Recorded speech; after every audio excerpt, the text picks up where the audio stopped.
स्वागत करता हूं आप सबको। मैं आपका हमसफर नीलन। आज की कहानी एक ऐसी समय की है जब राजाओं का शासन चल रहा था। एक बार की बात है, महाराज अपने महल से निकले शिकार करने के लिए अपने अंगरक्षियों के साथ। वो सुबह सुबह निकल पड़े घना जंगल के अंदर और उसके अंदर दिन भर वो ढूंढते रहे, लेकिन उनके हाथ कोई भी शिकार नहीं आया। कुछ देर बाद महाराज देखते हैं कि एक हिरन बहुत तेजी से भाग रहा है। तो महाराज बिना कुछ सोचे अपना रथ से उतर जाते हैं और हिरन के पीछे भागने लगते हैं। बहुत दूर भागने के बाद हिरन कहीं चला जाता है और महाराज को कुछ डाकू पकड़ लेते हैं। महाराज का तलाश करने के लिए पूरा राज्य इकट्ठा हो जाता है और महाराज को ढूंढने लगता है। बहुत बड़ा जंगल था, बहुत घना जंगल था। तो पूरा रात गुजर गया और सुबह महाराज को डाकुओं के चंगुल से 4 आदमी बचा लेते हैं। महाराज उनके बहादुरी का प्रशंसा करते हैं और उनको अगले सुबह महल आने के लिए बोलते हैं। अगले दिन सुबह महल में एक सभा का आयोजन किया गया था। बहुत बड़ा सभा था, बहुत बड़े बड़े हस्ती आए हुए थे और ये सभा उन 4 लोगों को स्वागत करने के लिए बनाया गया था। तो उन चारों युवाओं को महाराज बोलते हैं कि तुम सबको जो भी चाहिए मुझे बताओ। इस भरे सभा के सामने मैं वादा करता हूँ मैं तुम्हारा आशा जरूर पूरा करूंगा। तो पहला आदमी मांगता है, महाराज मुझे एक नौकरी चाहिए, मैं नौकरी के तलाश में था। अगर आपके दरबार में मुझे कोई भी नौकरी मिल जाता है तो मैं आपका आभार रहूंगा। तो महाराज तुरंत महामंत्री को आदेश देते हैं कि इनके काबिलियत के अनुसार इनको महल में एक अच्छे से नौकरी दिया जाए और इनके साथ कुछ सोने के मोहरे भी दे दिया जाए। तो दूसरा आदमी बोलता है, महाराज मैं बहुत भोजन प्रिय हूँ, मुझे खाना बहुत पसंद है, लेकिन पैसे ना होने के कारण मैं उतना अच्छे खाना नहीं खा पाता हूँ। तो मेरा शादी एक उच्च खानदान में कर दिया जाए ताकि मैं अच्छे अच्छे व्यंजनों का मजा उठा सकूं। उसके बाद तीसरा आदमी मांगता है, महाराज मुझे ज्यादा कुछ नहीं चाहिए, बस इतना कर दीजिए, महल से मेरे गांव में एक रास्ता बना दीजिए। एक अच्छा रास्ता रहेगा तो हम सब आपका आभारी रहेंगे। तो महाराज उन तीनों की इच्छा पूरा करने का वादा करते हैं। अब चौथा आदमी का बारी था। चौथा आदमी जो मांगा वो ध्यान से सुनिएगा क्योंकि वो बहुत बड़ा चीज मांगा।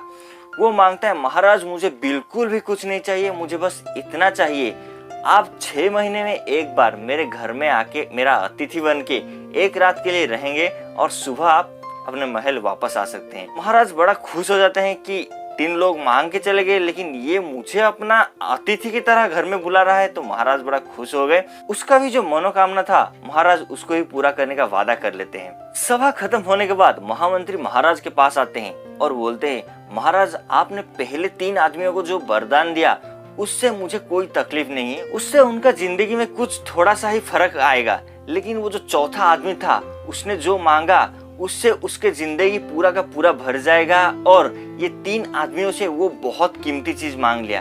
तो महाराज मुस्कुराते हैं और बोलते हैं, मुझे तो लगा था वो सबसे सरल था क्योंकि वो मुझे अपना घर में बुलाया, लेकिन महामंत्री यहाँ बोलते हैं कि महाराज वो सबसे कीमती उपहार आपसे ले गया। तो महाराज जरा आश्चर्य हो गए और पूछे कि वो कैसे। तो महामंत्री बोलना शुरू करते हैं। महामंत्री बोलते हैं, महाराज पहले उसने मांगा कि आपको हर 6 महीने में उसके घर में 1 रात जाके रहना है।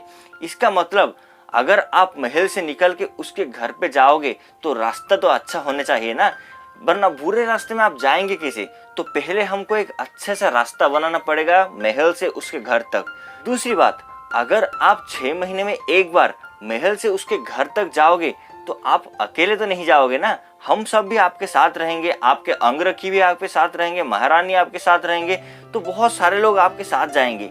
उसका तो एक छोटा सा घर होगा तो हम सब रहेंगे कहाँ। तो इसलिए रास्ता बनाने के बाद उसको घर को भी हमको बड़ा बनाना पड़ेगा ताकि हम सब भी जाके वहाँ पर रह सके। हम महल में इतने सारे लोग रहते हैं, इतना अच्छा खाना खाते हैं, उसके घर के खाना हमको अच्छा नहीं लगेगा। तो तीसरी बात, हमको उसका शादी एक अच्छा घर में करना होगा, एक ऊंचा खानदान में करना होगा ताकि हम सब जब जाके उसके घर में पहुंचे तब हमें कुछ अच्छा व्यंजन नसीब हो।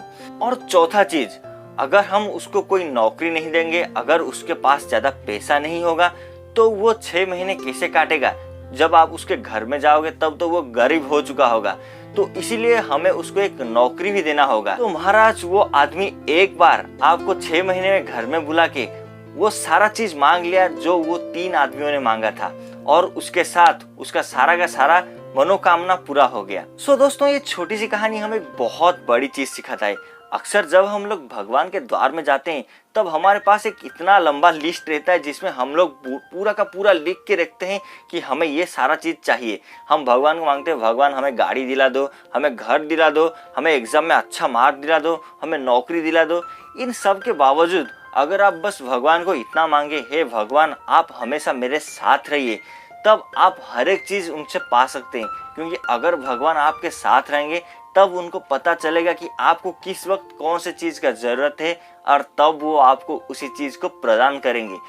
एक एक चीज़ भगवान से मांगने से अच्छा है कि बस इतना मांगो कि भगवान आप हमेशा मेरे साथ रहिए। तो जब भी आपको किसी चीज़ का ज़रूरत होगा या आप किसी भी तकलीफ में होगे तो भगवान आपके साथ देंगे। दोस्तों, ये था एक छोटी सी कहानी। आशा है ये कहानी आपको ज़रूर पसंद आया होगा। अगर ये कहानी आपको पसंद आता है तो वीडियो को लाइक कर दीजिए, आगे ज़रूर शेयर कर दीजिए, आपके व्हाट्सएप स्टेटस में डाल दीजिए ताकि बहुत सारे लोग ये छोटी सी कहानी को देख सके और थोड़ा मोटिवेट हो सके।